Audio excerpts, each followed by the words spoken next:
नमस्कार। जय श्री राम। आज इस वीडियो में हम चर्चा करेंगे कि चंद्रमा जब तीसरे भाव में होता है तो क्या परिणाम या फल होता है।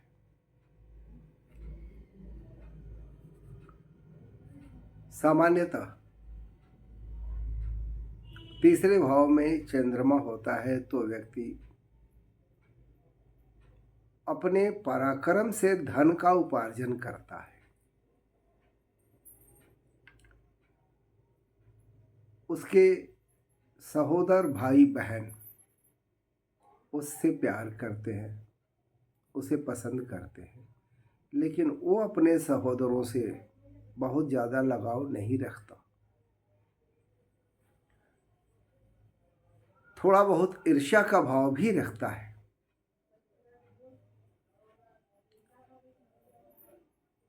भाइयों के मामले में उसे सौभाग्यशाली नहीं कह सकते। दूसरी बात, ऐसा व्यक्ति भोगी होते हुए भी तपस्वियों के जैसा स्वभाव रखता है। धर्म की रक्षा में रुचि भी रखता है और तत्पर भी रहता है। धार्मिक कार्यों में बढ़ चढ़कर हिस्सा लेता है और उसकी वजह से उसको प्रतिष्ठा प्राप्त होती है। और कभी कभी ऐसा व्यक्ति अपने धार्मिक कार्यों की वजह से ही कीर्तिमान बन जाता है। स्वभावतः वह सुखी होता है, यात्रा बहुत करता है और उसके अधिकतर समय प्रवास में बीतते हैं।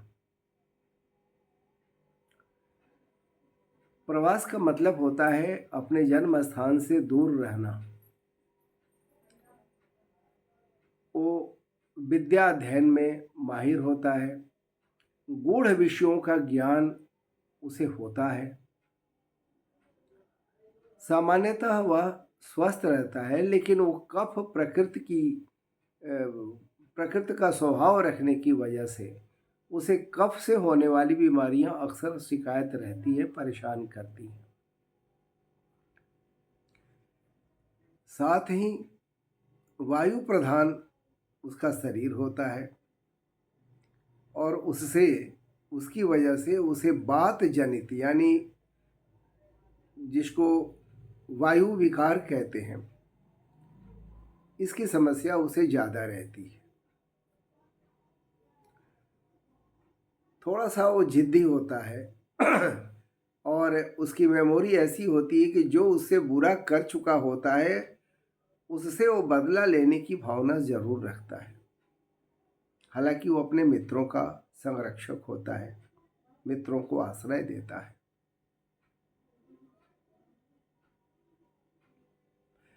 आयु के शुरुआती वर्ष यानी बचपन के समय उसका सुखमय होता है, लेकिन और युवावस्था में उसे विदेश यात्रा करने का भी मौका प्राप्त होता है। खास करके 27 से 30 वर्ष की आयु में वो प्रवास काल होता है उसका। इस समय में वो प्रवासी जरूर होता है।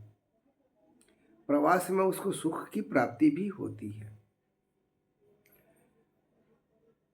उसके साथ एक और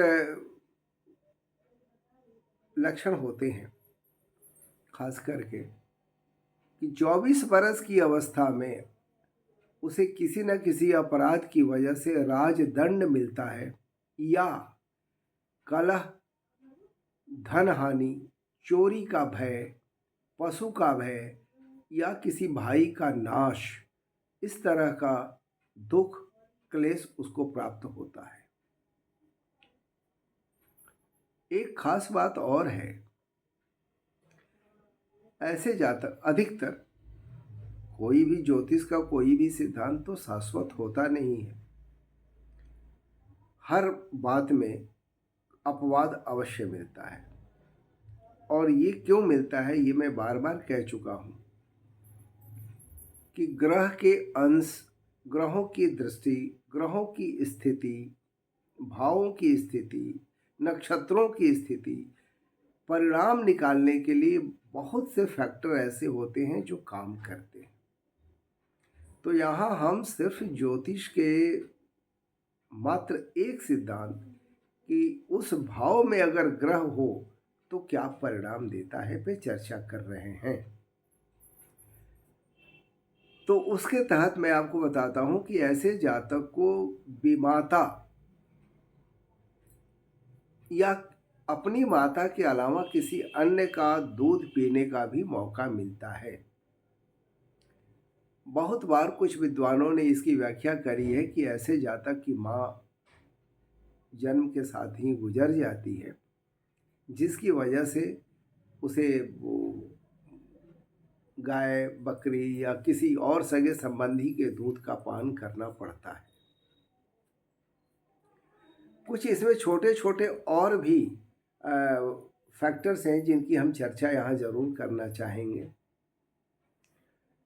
अगर ये चंद्रमा यानी तीसरे भाव का चंद्रमा शुभ राशि में होता है तो जातक काव्य से प्यार करता है, काव्य कविता से प्यार करता है, लेकिन उसके 5वें वर्ष में उसके किसी न किसी भाई का नुकसान होता है, या ऐसा भी होता है कि 5वें वर्ष में उसे कोई भाई प्राप्त हो।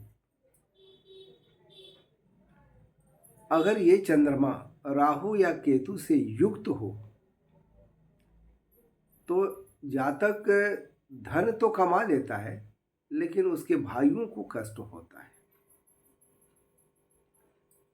अगर ये चंद्रमा किसी अन्य शुभ राशि में हो तो जातक धर्म कार्य में प्रवृत्ति तो रखता ही है, थोड़ी कंजूसी भी करता है, और उसके कान में कोई न कोई खोट होता है, किसी न किसी तरह की शिकायत उसको होती है।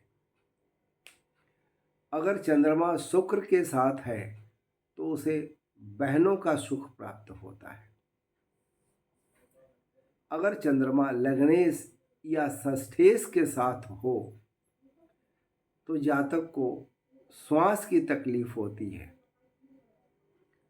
या उसके पेट में खराबी होती है। ऐसा चंद्रमा सामान्यतः व्यक्ति को मिला जुला फल देता है।